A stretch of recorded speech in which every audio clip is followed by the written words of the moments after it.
I am Penelope, author of epic fantasy and paranormal romance, and welcome to my imaginary friends, a look behind the scenes of an author mapping the worlds in my head and making them a reality. Hello friends, today is Saturday, November 16th, 2019, and this is episode 41 of My Imaginary Friends. I'm Leslie. So this week's best thing, I got a new tattoo. I got the tattoo on Wednesday, and it is on my upper arm, and it is a fairy with afro puffs with her right fist raised, and she's in sort of a superhero pose. And yeah, I'm really excited about it. I have been thinking about this for a long time. I wrote on Instagram that I first had the idea for like a black fairy afro puff tattoo when I was in college. So my very first tattoo, I was 19. I was a sophomore in college, and it's on my back. It's a very 90s tattoo. It's very old now. I'm thinking of getting it either re-inked or covered at some point, or like updated. But yeah, as they say, they're addictive. Although I don't have that many. It took me the next tattoo I got was on my 27th birthday. So.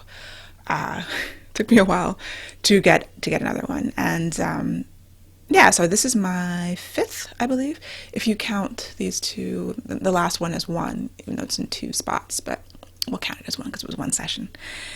And it took me a really long time to find an artist. Not 20 years, obviously. Like I had the idea, but I hadn't been impelled to actually make it a reality until the last few years. And then I spent a long time looking at artists. So I had found an artist and put something on my Pinterest board like maybe 5 years ago. But of course, this person is in France. And unlike my brother, who does travel to Europe for tattoos, that's just not my style. That artist did actually travel to New York sometimes, and I had emailed him and like, when are you next to New York?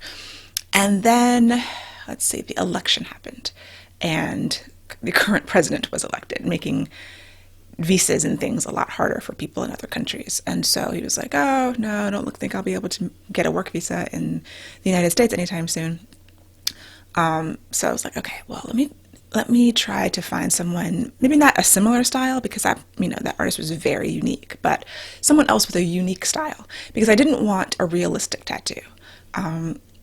I just wasn't drawn to that. And also, I think about the future. Like, how is this going to look in 20 years? Your skin changes. I look at the ones that I have, and they start to blur. And that's natural because your skin is evolving and growing. And I think anything too detailed and too realistic looking, and by realistic for a fairy, I just mean like a realistic face, I don't know all the artistic words, but I wasn't interested in that at all. I wanted something that was more stylized, that was a little bit more surreal, and that I thought, as it blurs and changes, is not going to look insane, when I'm 75, wearing, tank tops. So that was one of the considerations. Yeah, so I found different artists whose styles I really liked, but they were always far away. And there was a woman in Denver, and I'm like, well, I could go to Denver. I did a whole rock climbing trip in Denver last year. I mean, it wasn't an entirely rock climbing trip. I was going to a conference, and I went a day early to rock climb. But then my wrists happened, so no rock climbing for a while. So I'm not going to Denver anytime soon. But long story short, or still long, I found an artist in Baltimore who has a really unique style that I really liked, and I thought that he would be the right person for the job. So I booked him a couple months ago and got it this week, and I'm really happy with it. I'm super psyched. So yeah, that was kind of the highlight of the week. A close runner-up for this week's best thing. I saw this video of this 9-year-old girl who's a drummer, and she's British. She's like half British, half Zulu. She was drumming a Nirvana song, and from what, I don't know that much about drumming. My husband is a drummer, and so he has his electronic kit down in the basement, so I do watch him drum sometimes. From my amateur perspective, she's freaking awesome. And even more so because as she's drumming the song, she's screaming. She'll give a primal scream in the middle of it and then keep drumming. I'll link to the video. It's amazing. And it's just this girl has just no fear. She has complete access to every emotion, every emotional part of her. She just seems so free and part of it is just being a child, but I think part of it is some unique quality that she has. And I just thought that was the best thing ever. It was really very cool to watch. So check it out. Oh, a note about last week. I got a comment from Library Addict about Last Christmas, the movie, and the director's response to the 1-star ratings. And she said that she's actually seen it. And some of the low reviews or the bad reviews are because, no spoilers, but it doesn't necessarily meet expectations for a rom-com. And when the first trailer came out, at least people on Twitter were like making some guesses, and she seemed to hint that those guesses are correct, which is my interpretation of the comment. And I agree. Like, you look at the trailer, you're like, So I'm still going to see it, but going in knowing that it might not meet my expectations for what I want this movie to be. Like, they're trying to do something different and innovative, and people don't necessarily want different and innovative. Sometimes they just want a good old-fashioned classic rom-com that is going to do what you want it to do. In that vein, there was an article about why Hallmark movies, there's a reason you can't quit those corny Hallmark holiday movies, like those Hallmark Christmas movies. Why do we love them so much? And it just had a couple of interesting points, like psychologically about why they feel good, even though they're not good movies, Although, the last one I watched, it seems like the script was a lot better than I'm used to. The acting seemed to be a little bit better too. Like, everything just seemed to be up a little bit. And it was one of the new ones for this year, Holiday for Heroes or something like that. And it was one of those days when I was just done and I needed a brain break. So I was like, oh, yes, let's watch this. And I was a little bit surprised because I'm used to the level that you expect of and I'm not saying that this was a great Emmy-winning movie, but it was definitely better than most of them. So I feel like the writers are just, I don't know, maybe, and I have to see if there's any more that are better. But, it's just, there's a comfort factor to them. Even if you're not a white person in a small town and have no desire to be any of those things, it is still uplifting, even in its cheesiness, and even in its, this one had a black best friend, and she had a bigger role than the black best friend usually has. I'm not making excuses for these movies, but there is a place for them, and I do enjoy them sometimes when I'm in the mood for it and when I really need that hit of silly, corny happiness, a life that I don't really recognize and have no aspirations towards, being a small town barista / coffee shop owner / cupcake shop owner, or whatever the ridiculous thing is. But they're still very warm and fuzzy. And we also listened to an NPR podcast episode. I think it was On Point. It could have been something else, but it was about Hallmark movies and why would people like them. And Lacey Chabert was interviewed as like the Hallmark movie queen, and actually an executive from Hallmark.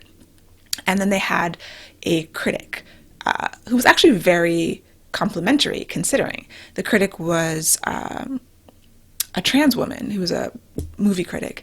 And so she brought up, the lack of diversity, and several of the callers did too. But she was also very kind, lack of diversity in race and in LGBT. And I'm sure I don't really remember seeing too many disabled people or, other kinds of people in these movies either. And the executive sidestepped sort of like, oh, we're really open to diversity and we're getting more. But it was a sidestep, and it was a very fluffy piece. And so I think that the critic, echoed people who liked them, and she liked them too. And I won't say that she gave them a pass. I'll say that she was very kind, and while acknowledging that there are a lot of issues. But yeah, so it was a week when I needed a hit of dopamine from a Hallmark movie. Which brings me to the writing update. So on Monday, as I said in the last episode, I did turn in the copy edits and the new epigraphs. And that was such a big push that it used up most of my creative energy for the week. I did not have a good writing week this week, unfortunately. Sherman is repositioning himself. So yeah, I did not have a good writing week. So the current deadlines are the novella, which I'm self-publishing, and it is due to the copy editor mid-December, and then also book 4 of Earthsinger Chronicles. I've already asked for more time on it because this book is a beast. I think I've gone over some of the reasons why I'm having such a hard time with this book, but in addition to it being the last book in the series, it's also the first book in the series that I'm writing since they've been republished. So I had 3 written when I signed on with St. Martin's Press. I was about to publish the third one, self-publish the third one. And so even though I revised them all and they're different books than the self-published versions, they were already there. Now since then, because I've gone back into all of them and added more, based on editorial feedback, and I think they wanted the books to be longer and more fantasy-ish, now I have so much to wrap up, more than I would have in the original versions of the books. And it's very, very daunting. The other thing is, I'm not sure if, since the books are out, well, the first 2 are out, and, is there pressure that I'm putting on myself based on audience reaction? Jeffe Kennedy was talking about this also on her podcast, on First Cup of Coffee. And, she's been having some struggles with the momentum recently with the book that she's writing and thinking about what the audience wants, what the readers want. A lot of self-published authors really write for the readers. Like I've heard Marie Force talk about this, where readers say, I want this, and they write that. And readers, they are very in tune, and that's one of the benefits of self-publishing. You can listen to the readers and respond and give them what they want, theoretically. But also I think it's also a detriment because I find it very difficult to write while I'm thinking about who these other people are and what they want out of it. Like, all I can do is write the book that is inside of me, and I can't. It's very difficult to do that when you're considering all these other opinions. I don't think that's a huge part of it. I think it's a very small part of what is making this process difficult. The other part of it is just it's difficult. Writing a book is hard, and every time it's hard. And so you forget how difficult it is when you finish one. When I went to get the tattoo, he was like, oh, how long has it been since your last tattoo? And I was like, a year or 2. And he was like, yeah, you forget, afterwards. Because when he did the first lines, he's like, I'm doing the line just to remind you what it feels like to get tattooed. And I'm like, okay, yep, I remember. This is what it's like. And we were joking about how childbirth, I read childbirth is like that. There's some hormone or something that women get afterwards where they forget how terrible it was, so they want to have more.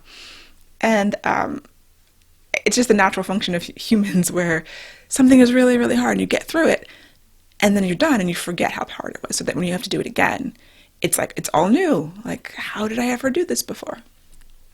So some of it is that. Some of it is writing on a deadline, which I'm used to, but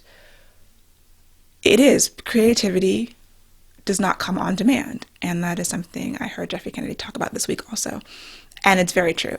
I love meeting deadlines, I love having them because it focuses me and because I like the parameters, but it's also difficult. And, this book is due at the beginning of February, and I've a few weeks ago already asked for more time because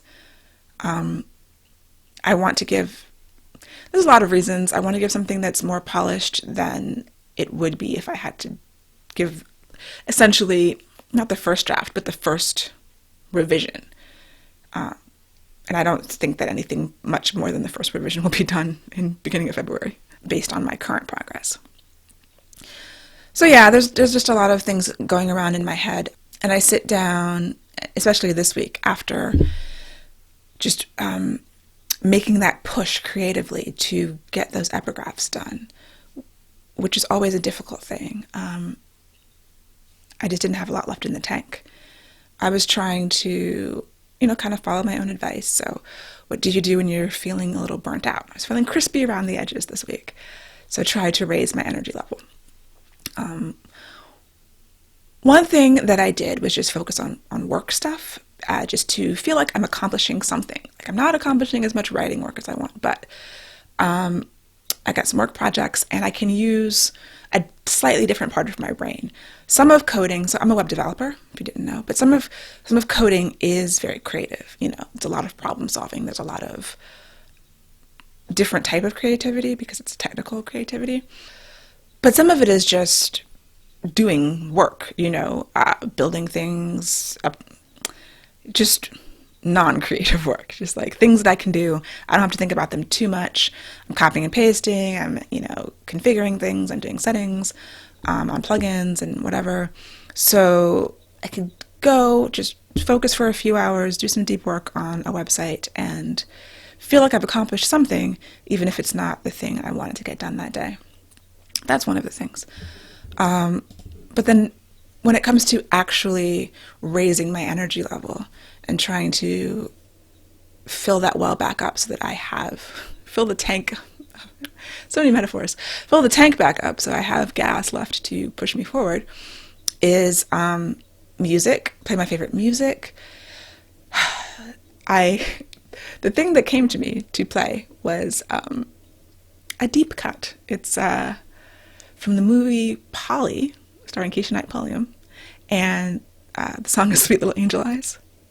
It is a great song to get your energy level up. And I was thinking, what are the words? So not only did I play the song, I played it a bunch of times so I could write down the words. Now, I've done this before, and it actually reminds me of another kind of writing trick that I've heard before. Most recently, Sarah Pinsker, who we were at a conference, and she was talking about how when she's stuck with something, she will choose one of her favorite short stories, I think, and transcribe it, like rewrite it. I don't know if it's by hand or by typing, but that really gets her back into it. I've heard other people say similar things. Like you choose the writing of someone that you really love and respect and admire, or a story that you love, and rewrite it. Just rewrite it word for word. And that can re-trigger some sort of creative sense and get you back into it. I haven't tried that, and maybe I should do that. But what I did is transcribe a song that I really liked, and I wanted to be able to sing along with it and know all the words. So I just found the video on YouTube. I'll link to it. It's a great song. And of course that led me down a rabbit hole about whatever happened to Jimmy Bean. He's still alive, if you've seen Polly. Who hasn't seen Polly? If you haven't seen Polly, then you really need to. Anyway, so music, movement, dancing to music that you love, and then, of course, reading and watching things. And so, yeah, that's how I've been trying to just reset myself creatively, get a mental break. I did show up every day and do something. So in these times, going back to things that I've already worked on and then doing another pass, like another revision pass, just a cleanup pass, that helps. That makes me feel like I'm still working on the project, even though I'm not moving forward really, but that needs to be done. Other things I wanted to do some more plotting, and I just didn't have the energy. So trying to be kind to myself and recover so that I can do another push. But when you have to do those really intense pushes, there is a consequence. And I've been feeling the consequence this week. So hopefully I will, continue this weekend. I'm going to try to write. I'm going to try to do some fast drafting to jumpstart that. But maybe I will just take a minute and transcribe a short story or a poem or something and see if that helps re-engage that creative flow, because I think it's an interesting idea and I've never actually tried to physically do it, so we'll let you know how that goes. Book recommendation. So my husband doesn't really read fiction.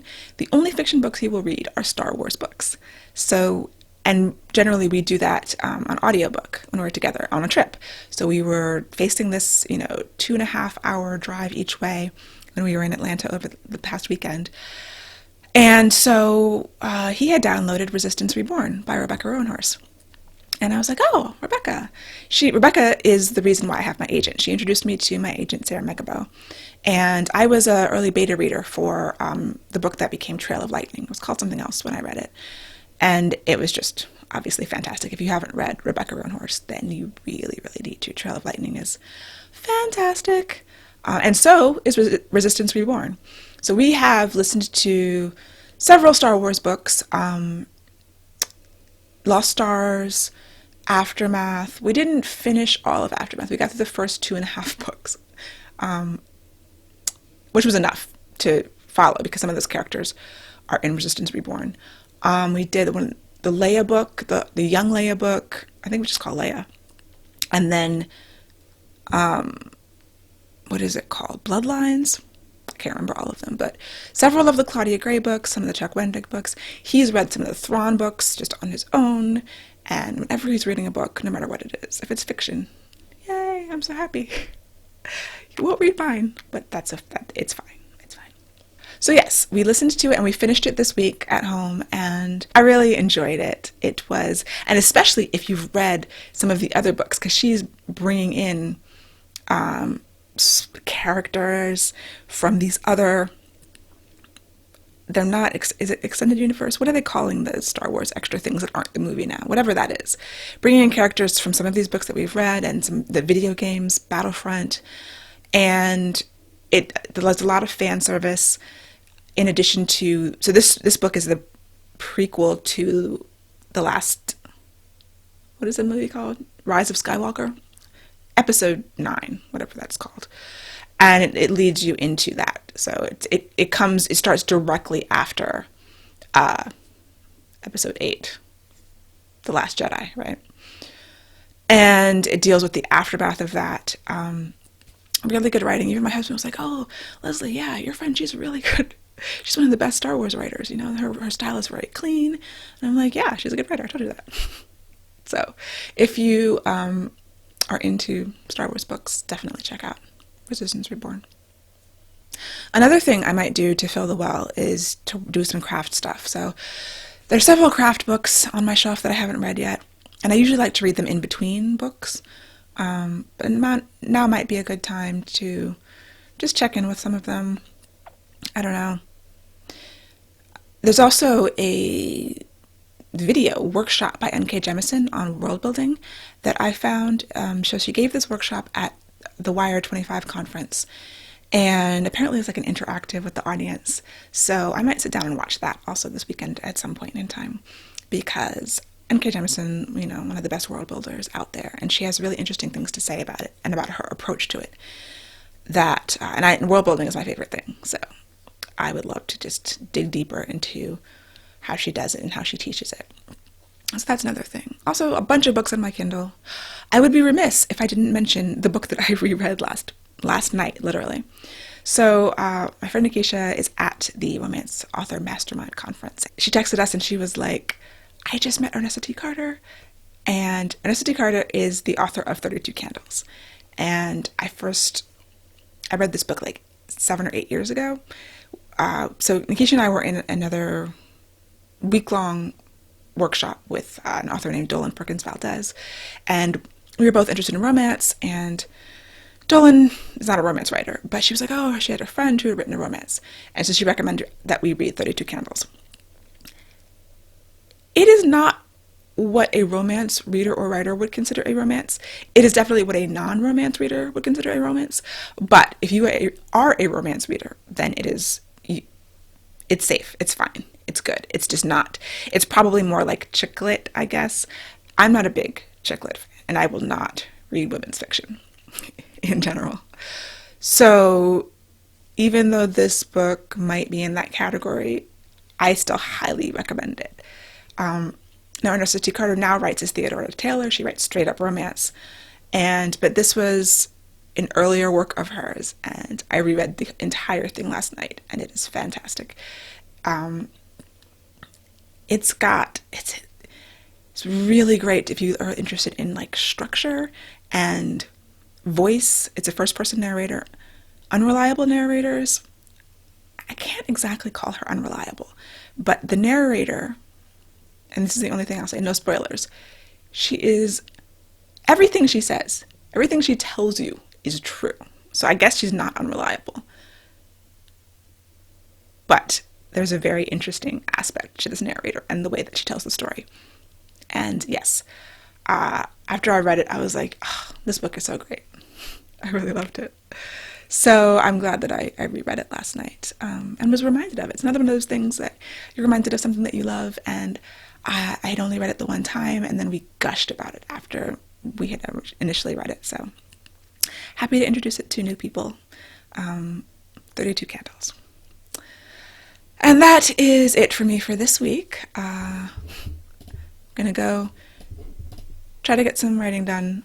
I have a bunch of other things to do this weekend, and hopefully I will have enough gas in my tank to get them done and to just get back into that creative flow. So, for episode show notes and to sign up for the Footnotes newsletter, go to myimaginaryfriendsshow.com. Subscribe wherever you get your podcasts and check out the video episodes on YouTube. I would really love a rating or review to help support the show. And My Imaginary Friends is part of the Frolic Podcast Network.